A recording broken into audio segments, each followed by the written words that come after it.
There she is. You made it.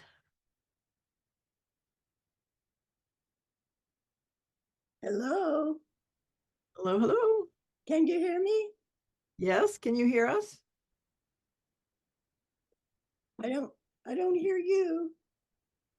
Oh, turn your volume up, maybe? Say something. Can you turn your volume up? Can't hear you.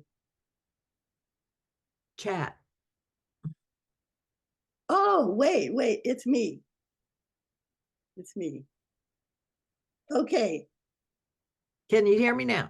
Yes.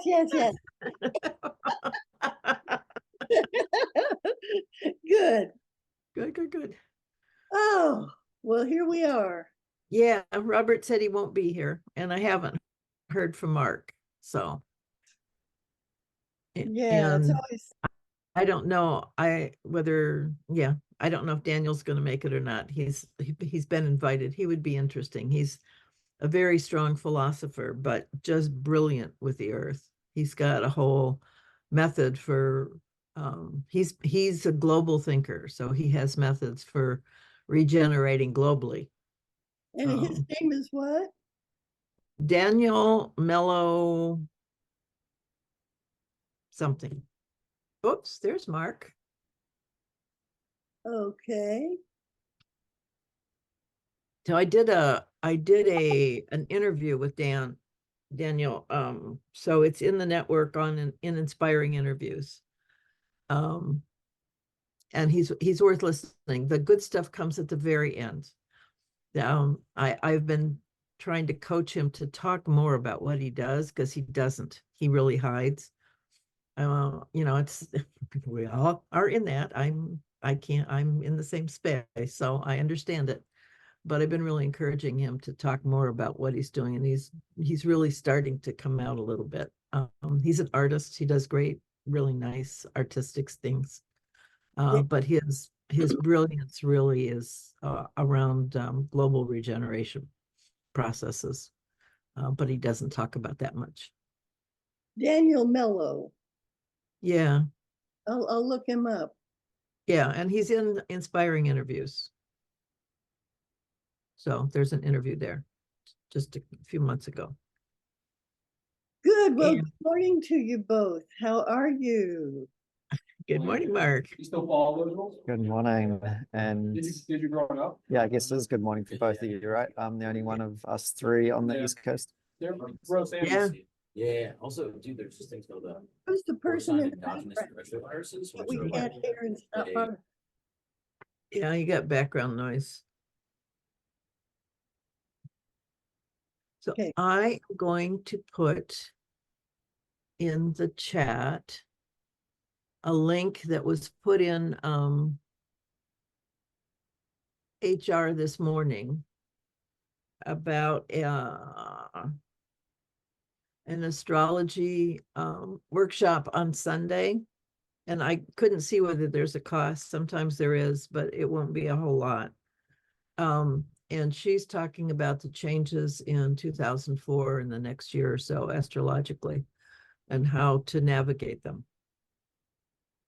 So since things will be so volatile, it's probably useful information. And the volatility is an astrological thing for the And most the part. astrological is part of it, yes. Yeah. And and an earthen transitional something or what? Yep. Yeah. No, it's all connected. We're all connected. If it's volatile someplace, it's volatile every place.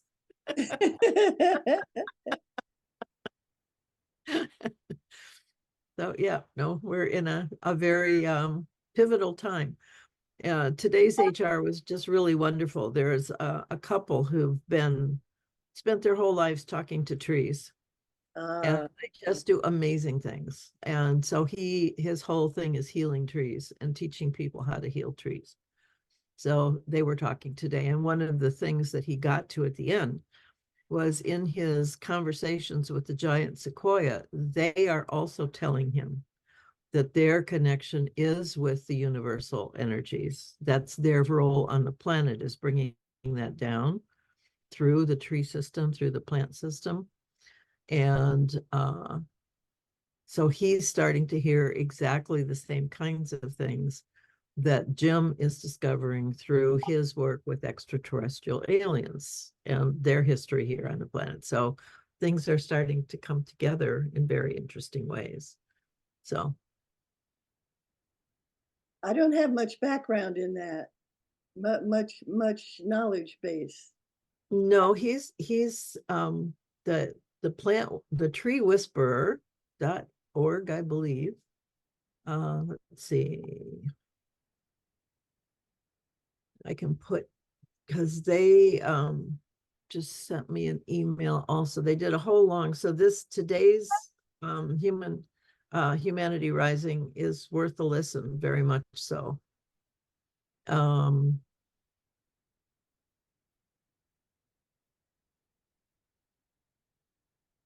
Let's see.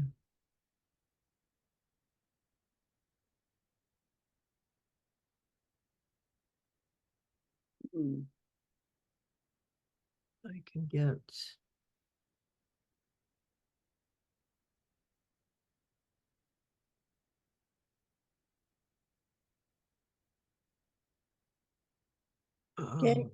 Can you see me? I can't see me. I don't know what I did. Yeah, I'm searching my thing right now for their email to me so I can share that with you. Um,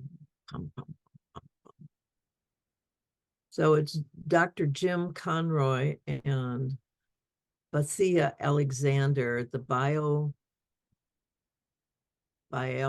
Institute. Let me get you that. All righty. I don't know how to bring myself on screen again. So probably up to view would be my guess. View, where? Well, for me, it's in the upper right. It's a nine dot box.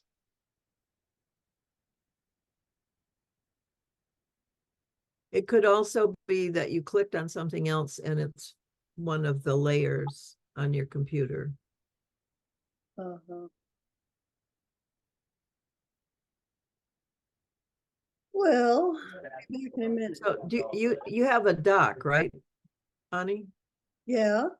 Okay, so go over to the dock and find Zoom Well, and I'm then click on that and you'll bring us back. redoing.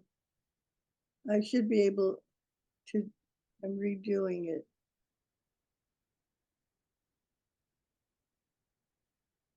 So I put the BioBellion Institute in the chat also. That's where they teach about communicating with plants and trees.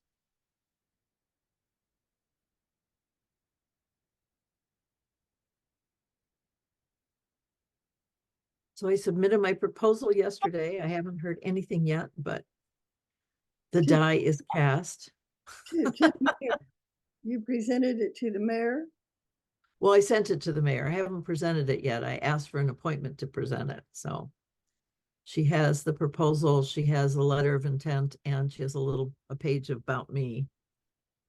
So we'll see where that goes. Thank you, Mark.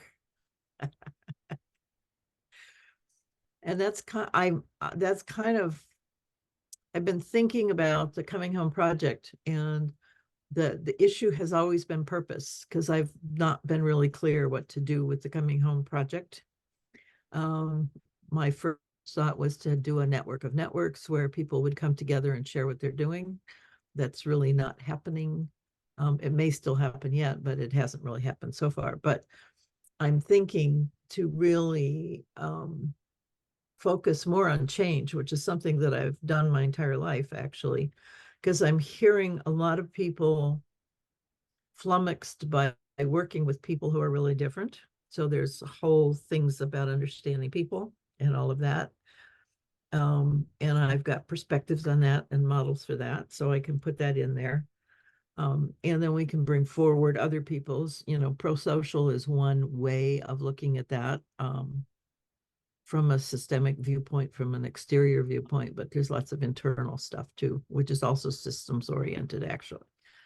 So just bringing change work forward, and part of that is this also, learning to interact with the natural world in different ways, and plants are a big part of the natural world. And there's so much stuff that's happening now with both in science and from people outside, although the Brasilia talks a lot about science. They really can connect a lot of their work to the scientific work that's been done and systems thinking work also. So just bringing that forward. So giving people tools to change, basically, how to work with the natural world and that kind of stuff. And soil is part of that. Could we orient ourselves to this moment and this little group of three and this Sure. morning and where we are in the world together right now, and kind of weave ourselves and, I don't know, just create a resonant space, a heart-centered, deep breath kind of union and unfolding of whatever wants to come forth to add on, or to, to join your informational download, which is exciting. Well, that's my check-in. So now it's your turn. Hey, check in. Yeah. So now it's your turn. Oh, I'm not sure what my check-in is. I think that's why I need to stop a minute and orient to not a whole lot going on in my personal life that is part of the larger sphere of everything.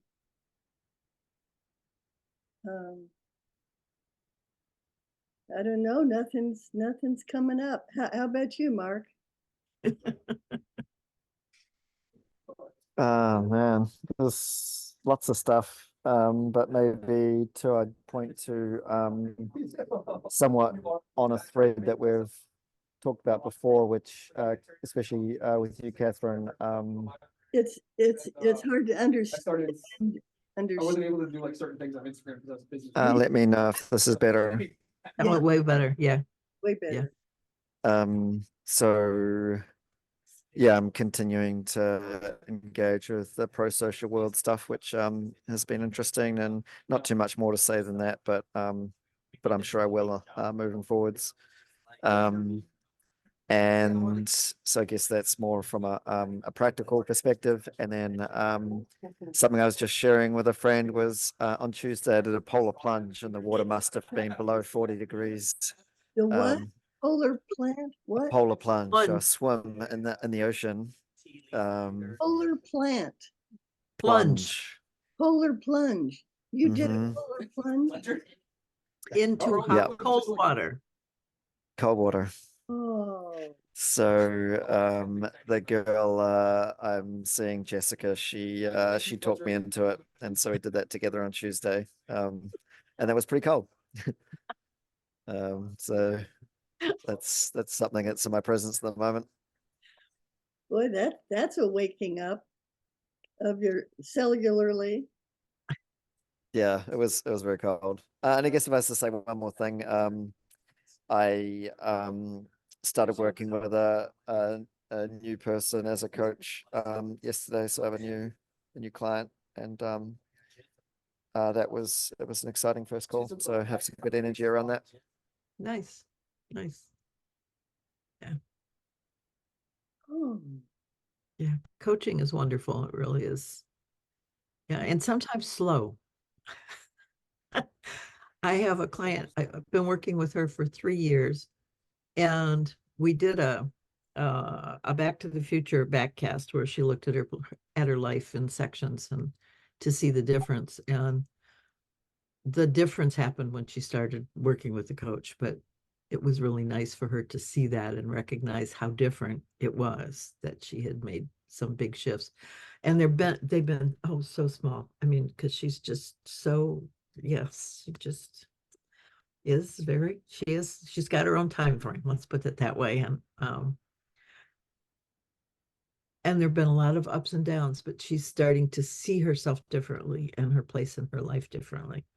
But it's taken a long time to get there. Yeah. Yeah. That's good.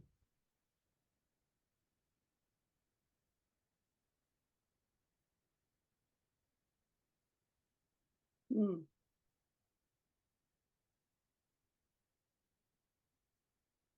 I guess I don't know where I am.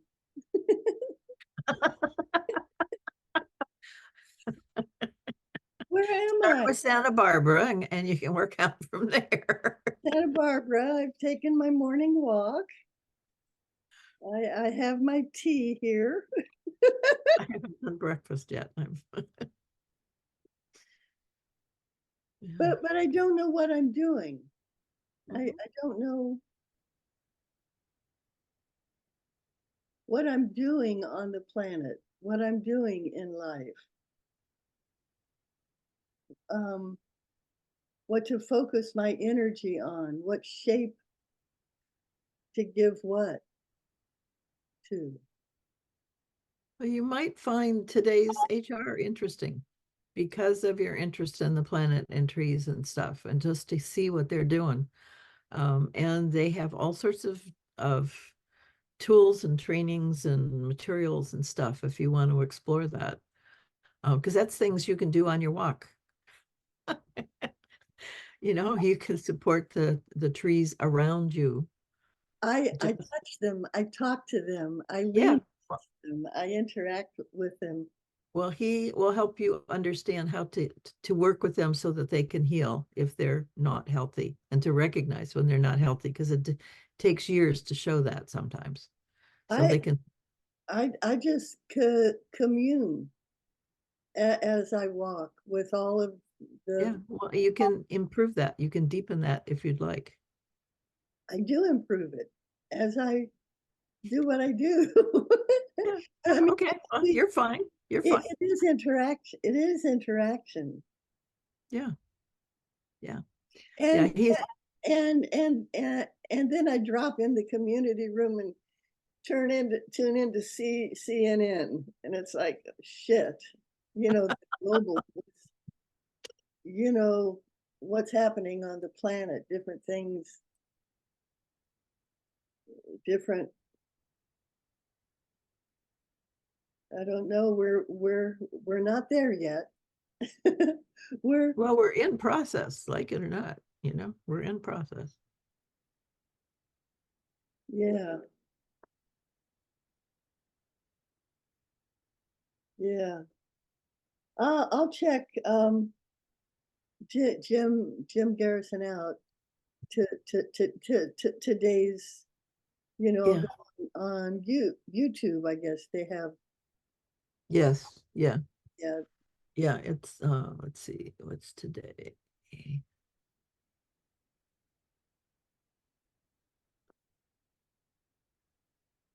Hmm.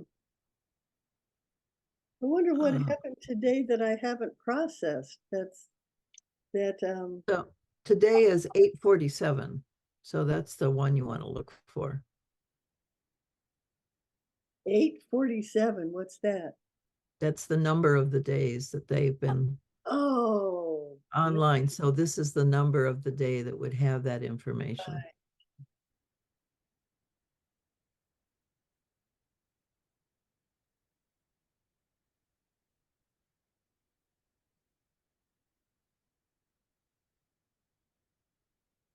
I have to arrange something today that will challenge me, wake me up to something that is working or that needs, I don't know.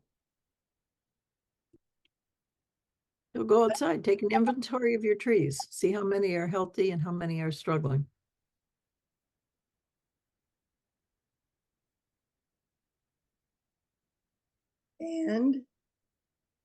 And ask them what you can do to help.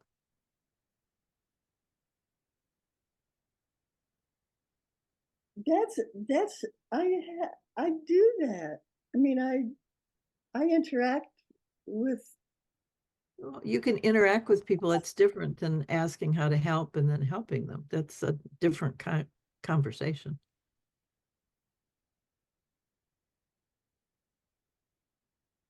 this is Santa Barbara. It's very healthy. The nature is Ask, healthy. ask. Don't assume, ask. See what they say. Maybe they're going to say, oh, we're fine. You don't know till you ask. That's the sense I get when I talk with them and interact with them and have my hands on them. Mhm. They seem fine. I tell them I love you. Mhm. Mhm.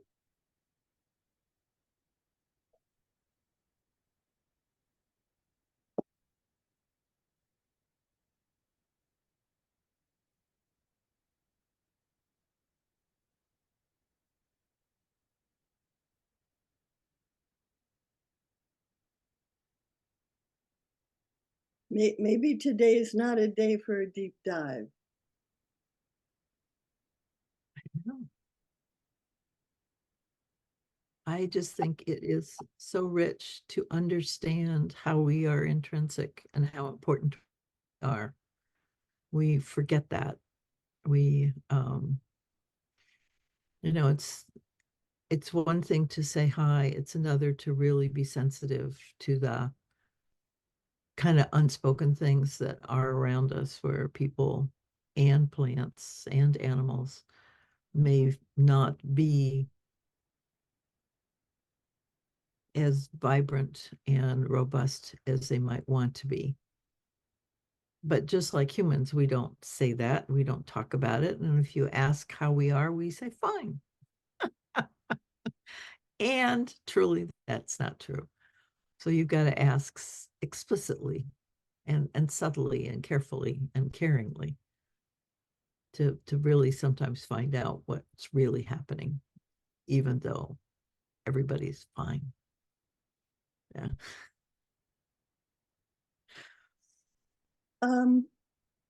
Humans resent it. Animals and plants don't. I'm going to leave and go in meditation. Okay. Okay, bye. Bye.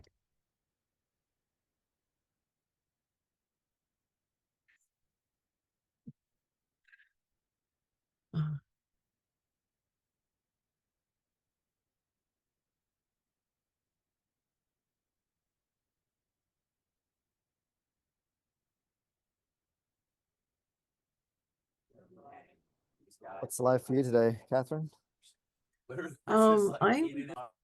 Yeah, no, I'm good. Things are starting to come into focus, although I can say that often, and then it swirls around and it's not in focus anymore at all, and we do the next round, whatever that is. But for right now, it feels a lot more centered. If the city project goes, that's going to be a whole different world. So I don't know what that's going to look like. That'll be very interesting. I'm excited about the possibility. I really am. And it's so simple. It is just so simple. It's just not rocket science. That's the big thing. So it really has shown me how easy it is to do stuff if we want to, but we have to be clear about what we're doing. And we get so caught up in, oh, they don't understand or whatever. And part of that is being sensitive to when they do understand, because I couldn't have done this a couple of years ago, but right now I can. I've got a city government that is open to this in a way they've never been before. And that's been my whole journey here in the city, is to be able to intuit, I guess, what was needed. And then it's easy. You just say, how about this? And they go, sure. you know, what I love about soil work and stuff and tree and plant work is that people resonate with us. I don't care if they're Republican or not. People who have a resonance with plants and animals come in all stripes. And you can talk to them about that and encourage that in them and expand that for them and get them involved in it without any other kinds of conversations.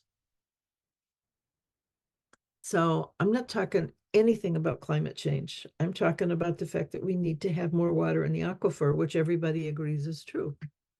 We know we're taking water out. We know we need to put it back. Simple conversation. Now, how do you do that? They don't understand that, but we do know how. So now we can work on that. And we're all in this together and we all want that water. And guess what?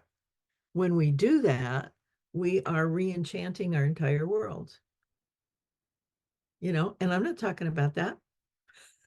I don't have to, because that's the implicate order that comes, that is released when the conditions are right. So we're making the conditions right. That's all.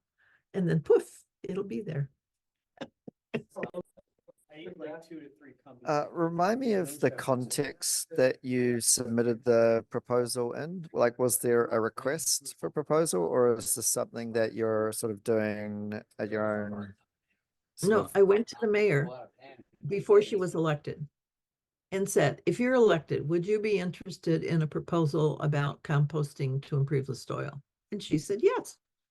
Have it on my desk by March. And I said, fine. So it's on her desk by February. So I spent November through January talking to people in the city that would be impacted, to say, I had this conversation with the mayor. If she takes it, would you be interested? Would you participate? Because what you're already doing is part of what we want to do. So you have expertise and stuff. So are you willing to? And everybody was yes, except for urban forestry. And urban forestry says, we plant trees, we're not interested in soil. The soil's fine. We don't need to pay any attention to that. But we do add a cup of biochar to each hole that we dig for the trees, which is not a good use of biochar, but that's okay. So I said, fine, great, thank you. You know, really appreciate what you're doing. They just got $6 million to plant trees. So they can have a big impact if they want to. And so I sent her an article after we talked on the biotic pump and the small water cycle. And I said, this is why I'm interested in soil. It's not just trees, it's about the aquifer. See, and this is so we can talk aquifer. She'll get that. And if she wants to contribute, it's okay. She can add that to it because she's helping the aquifer. It has nothing to do with what she's doing. She's not wrong for doing what she's doing. She doesn't have to worry about it in that way. Yeah, So, it's such an interesting space, because for this work that this tree planting group is involved with, for their work to ultimately be part of a healthy system, they will need to understand these things. And if they aren't in the phase where they're giving attention and energy to doing so, their potential as a series of actions in the ecosystem will be much less than it could even be. detrimental, actually. Even detrimental. Yeah, exactly. That's sort of where I was going to go next, where planting trees is such a naive and narrow understanding and action, because it's completely like, what it certainly isn't doing is remembering, if we think about how trees naturally come about in ecosystems, not only, 700, 800 million years ago, but like in a forest that is becoming right now. There's so many phases of that forest before meaningfully sized trees come about in it. And so like to be kind of planting specific trees in specific places, thinking that we know what we're doing comes back to your point of it being detrimental. Like it's deeply detrimental. However, if what they're doing right now can be an on-ramp to people within the organization and the organization itself continuing on their essentially consciousness journey to understanding a few of these things, then it's serving its purpose, but it's not directly as they think they might, in that they're certainly not making a direct biological contribution in a healthy direction right now, even though they Right. might think they are. Right. So I'm hoping, that she'll be open and we'll just see. I mean, I can't do anything about her openness. So, but the educational piece of this whole program is to begin to educate the entire city about what the small water cycle looks like and why it's important to us and how we can impact it. And so there's all these levels and people can play at all these levels. You don't have to play at the whole thing. But those who see it will, and those who won't may start at the beginning, and that's okay. If they just use compost, hey, that's a big thing. That's really fine. And we'll supply them with compost. They can get it for free. They can learn to make it themselves. All of that. And yeah. So anyway, that's kind of the program. And it has four levels, and people can play at whatever level they want. And as they participate, they will learn more and more about this. So I'm assuming that things will naturally grow as they go, and they will start to see the connection. The Biobellion Institute that I mentioned is a whole other piece, because they really talk to the plants about where they want to go, because the plant may not want to be planted where you're planting it. It may want to be in another space. That's a whole other conversation that I'm not going to have with the city, but can be available to anybody who wants to explore it further. So should people ask, I can give them resources, but I don't have to lead with that. I don't have to make them wrong for what they're doing, because every little bit does help, and more trees are better than no trees, for sure. So, it is what it is. It is where we are, and we'll just see how it goes. Yeah, so it's going to be an experiment. All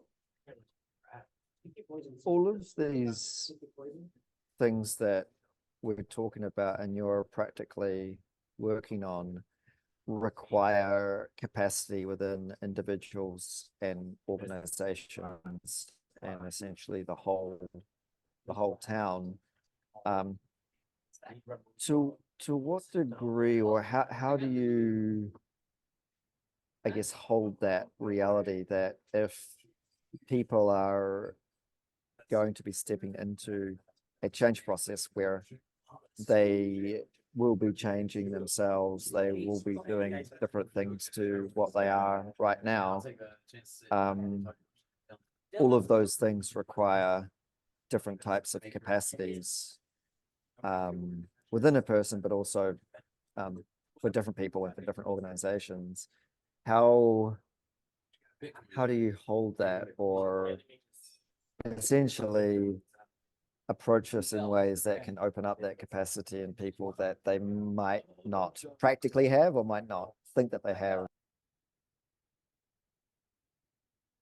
So Annie's actually a good example. As a really well-intentioned and very smart and very connected person, she's got blocks, and she's very protective of those blocks. Every once in a while, we run up against it, and we get this thing that happens. And so for me, it's not taking things personally and not being wedded to the results. The results aren't mine. They're not anything I can Sorry, control. my internet was a little unstable there. Could you say that again? Sorry. So for me, it's about not taking things personally and not being wedded to the results. This situation that we're in is way bigger than us, way bigger than me. It is about really large group dynamics, of which I am a very tiny part. And that's all I can do is my part. So I can keep my part as good as I can keep it. And then everybody else gets to do the same thing or not, and we'll all roll with the punches and do what comes next. So if we don't stay here, we won't be here, but we'll be somewhere because that's how it works, So, and people will say to me, oh, well, the earth will continue. Yes, she absolutely will. So that's not an excuse to not do anything. It's the comfort. It's something to hang on to. And then the question is, do we want to be with her? Do we want to learn that we're all one? Do we want to know what that means? Do we want to be in touch with life? If we do, this is a great place to practice that for as long as we're here and as well as we can. And we will continue wherever we are. So it's just taking things more lightly. They're important and all of that, but they're not the end, the definitive piece. They're part of a process. So the process will continue. It will take longer or shorter. I mean, I've been told I've been on this planet for 4.5 million years, which tells me I'm a slow learner. So, and it also means that I'm sort of attached to this place. And so part of what my journey has been to be not so attached to this place, to be committed to it and all of that, but not attached. There's a difference, and just know that it is about life. However life shows up, wherever we are, that's the game, really. And it's interesting because even from the alien stuff, the little bit, this is not a place that I play a lot. I'm aware of it. I don't resist it, but it's not engaging for me particularly. And the more I've understood about who we are as humans and our biological connection to the earth, how much the biomes in our body need the biomes in the earth in order to be healthy. It's not like we could cut ourselves off from that. I don't think that's physiologically possible. As long as we're encased in this kind of thing, our consciousness will need those things to stay in this kind of shape. However, when you start looking at some of the alien information that's come through by people who do the words are escaping me. They understand things in a different place and time. There's a word for it, but anyway, when they can travel in that kind of way, some of those people have looked at alien stuff. And what they're saying, and this makes perfect sense to me, is that the ships they come in are alive. They are not unalive. And so much of our technology is about unalive stuff, which is really limiting in many, many ways. So the shift we're being asked to make is to come into terms with life, for life, and then those technologies become available because they're only available when we're in sync with life. That's the whole key. That's the deepest spiritual teaching we have. And what that means and how we express it is the whole game. And we're like babies in that.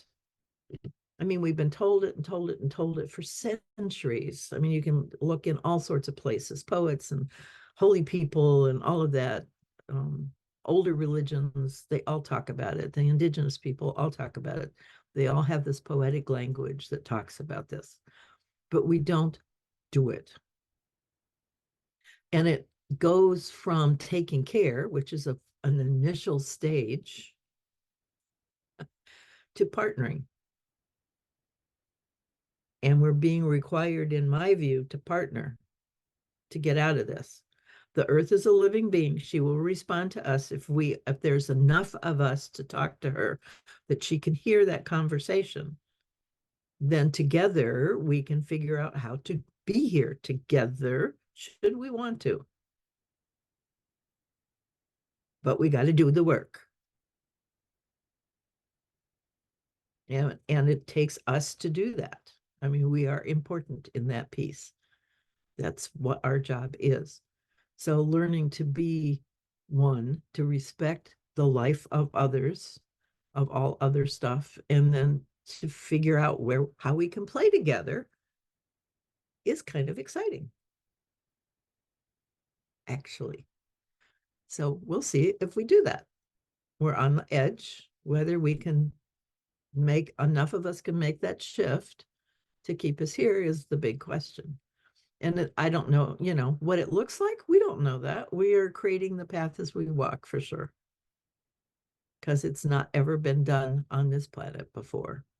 But other folks have done it, which is why we're getting the visitations we're getting, because they're able to come because they've done it.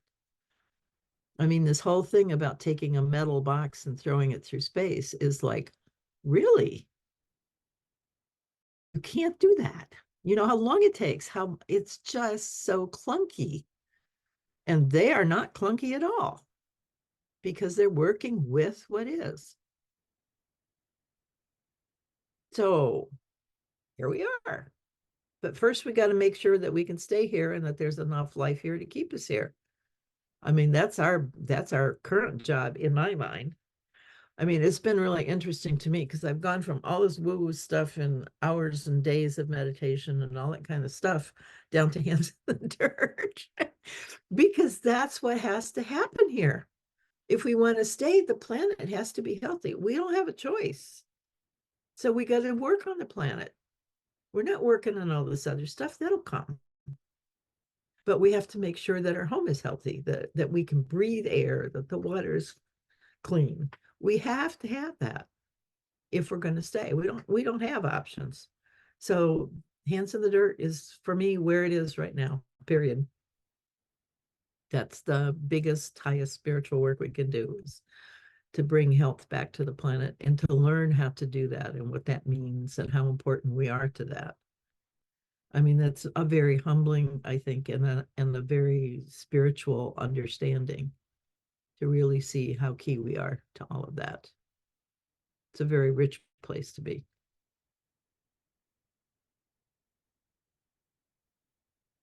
Yeah, it's taking gardening to a new level.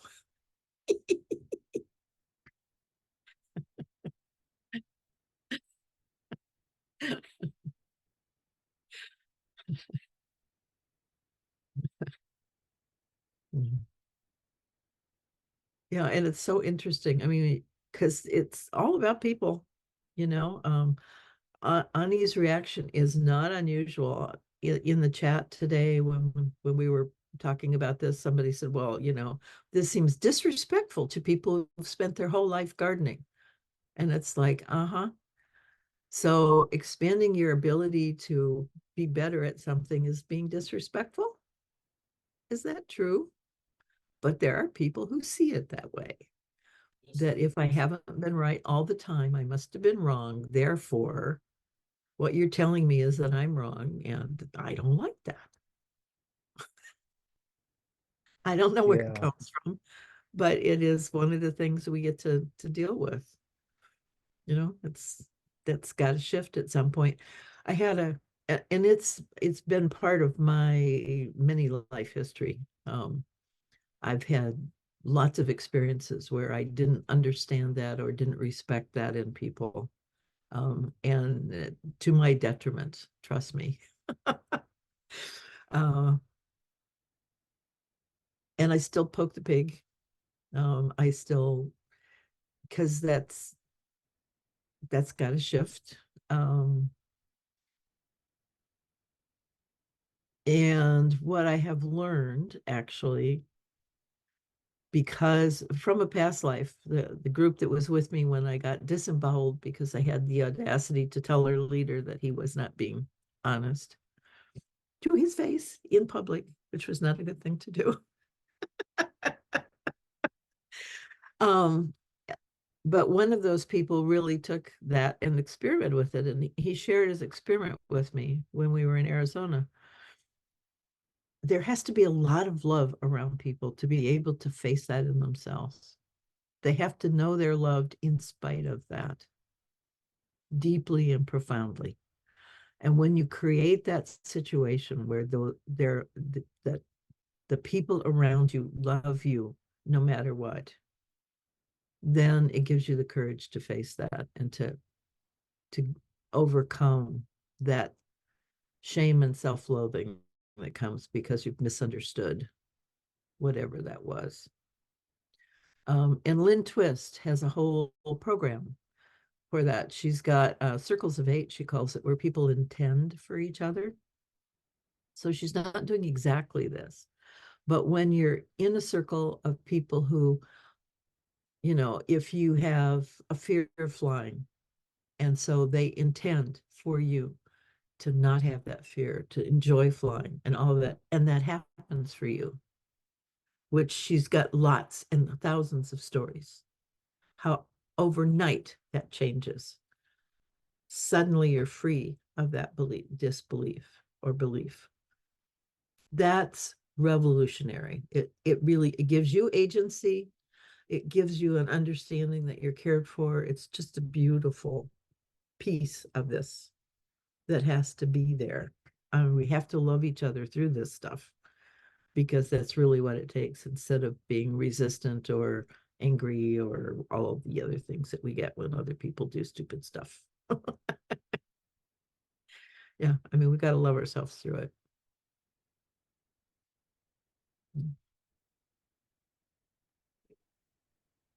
Yeah, you said a lot there.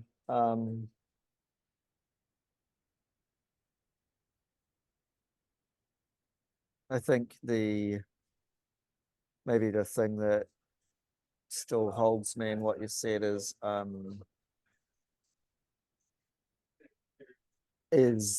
the reality that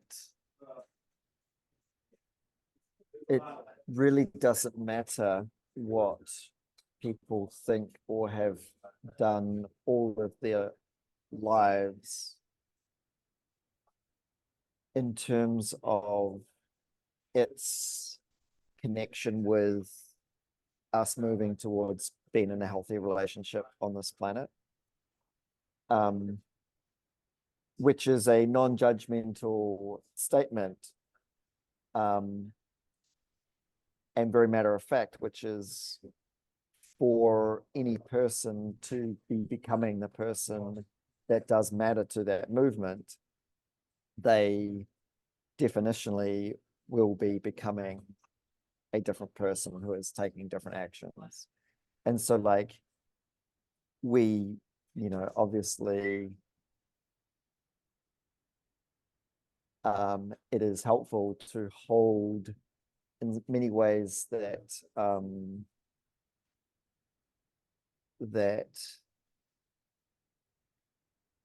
the emotions that come with learning that a person's one's own actions aren't compatible with that movement, and that for them to be participating in a different movement requires them to becoming a different version of themselves, taking different actions. That clearly is something that does need to be held. Otherwise, if it's not, then the ability to connect with another person is pretty low, and therefore to be in their space in a way that might invite them to be in that becoming is that likelihood is very, very low, if not zero. Like it's kind of funny. So I think in some ways all I just said was I agree. And I was having this moment yesterday where I think I was watching a presentation, and as so many presentations do, they, you know, quoted, I can't remember on this occasion whether it was something that's attributed to an ancient Greek philosopher, or, you know, even someone only 100 or so years ago. And I was sort of having this experience where I'm like, I see you doing that, and I see this being done a lot by many people. And my question that came to me in this moment is, like, what is it about us that thinks that that quote from 100 years has anything to do with this moment in time? Because that quote, that thing was uttered by a person with such a lower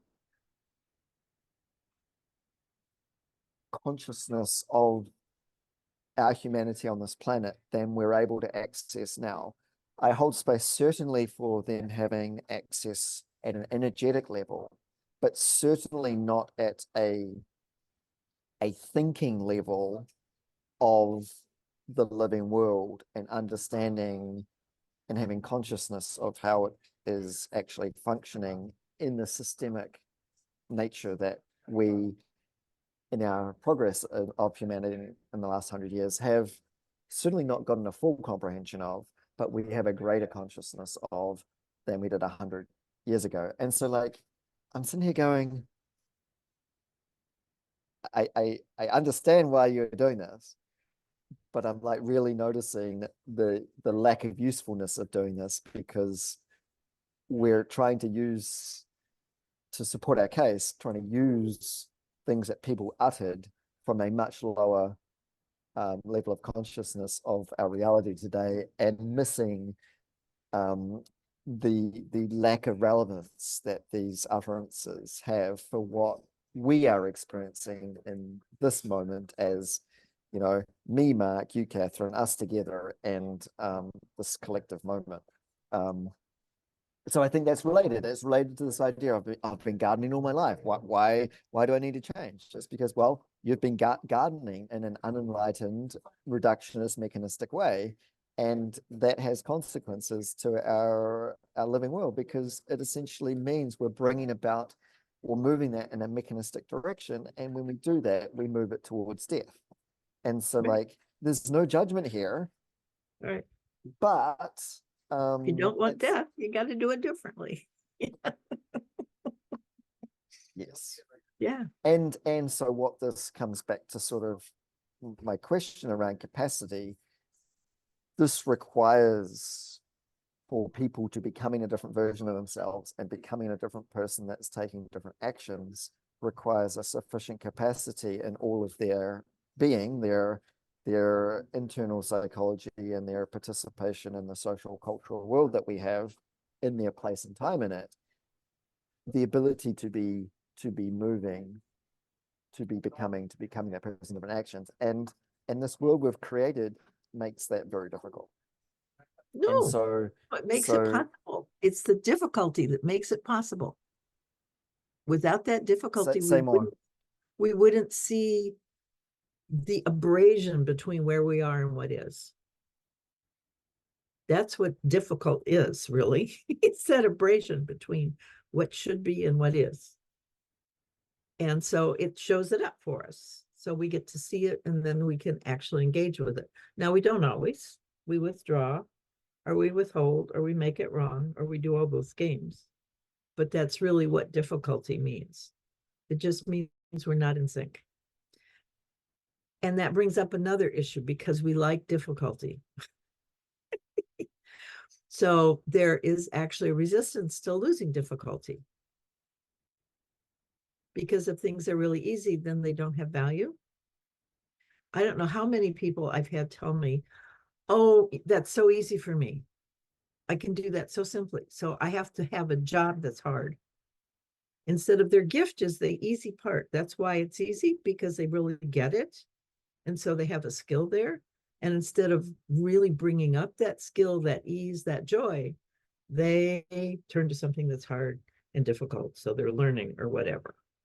but they're not honoring that part of them that's really, and trust me, if you hang on to what's easy, you're going to get to a point where it's difficult because we're not totally there yet, but that's okay. But it doesn't have to be as hard as it is. I mean, that's for me part of the story of the Garden of Eden, you know, that things were wonderful. I mean, when you think about what the earth has offered us, we had food, we had water, we had everything we needed was just there for the picking. It was just there. And if we honor that and keep it up, then it's always there. That's not hard. That part of our life doesn't have to be hard. There will be other parts that are hard. I don't think there's any problem with that, but it will be a different hard about different things. And the other illusion, I think that we always think that everybody's like us, and you really can't do anything else, you know. But the truth is that's not true. And this has been another thing that has been useful for me, is to realize that not everybody is going to make this, nor does everybody have to. Everybody has to take their next step, whatever it is, wherever they are. But not everybody is going to suddenly be where we are. That there are people at different levels, and it will take many, many, many, many, many, many lifetimes for them to maybe get where you are or where we are. And by then we'll be in a different place. And that's okay. That's how it's worked. That's how we learn from each other. We become models for, I mean, you know, you can use all that language. But just accepting where things are and then working with that is, for me, the key, because it allows for that difference and that disparity. We work so hard to make everything the same and like us and cohesive. And that's maybe one definition of easy, is that everything, we're all in agreement, therefore there's no disagreements, and so we can move on, which is not really true. But just being joyful about what's there. Oh, I know where you are and I can play there, or I don't choose to play there because it doesn't serve me and you can't hear me yet, are great things to know. Are really good things to know. So you don't beat yourself up and you don't beat them up for being different. Yeah. Yeah, I think there's still I think it may have been unhelpful for me to use the word difficult, because I was using that word to describe the situation when an individual or a group has so little capacity to entertain novelty in a way that can be part of them being in a developmental Right. phase. And so like that's the thing that that's in focus here. And by describing that lack of capacity as being difficult might have been unhelpful.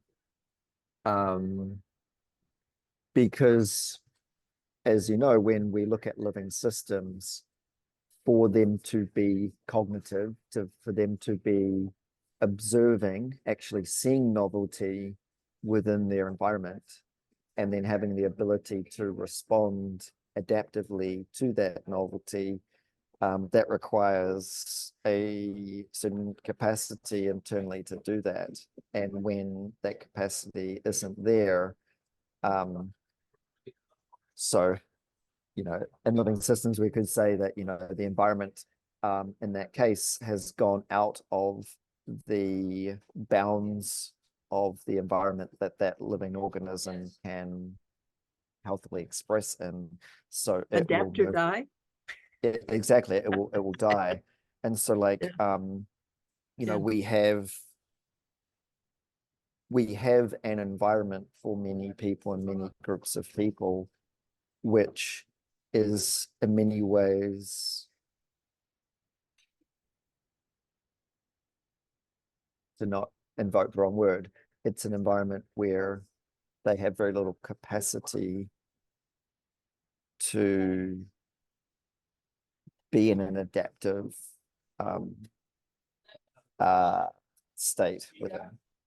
So And I would so- rephrase that just a little bit, because they have the capacity, they don't believe they have the capacity.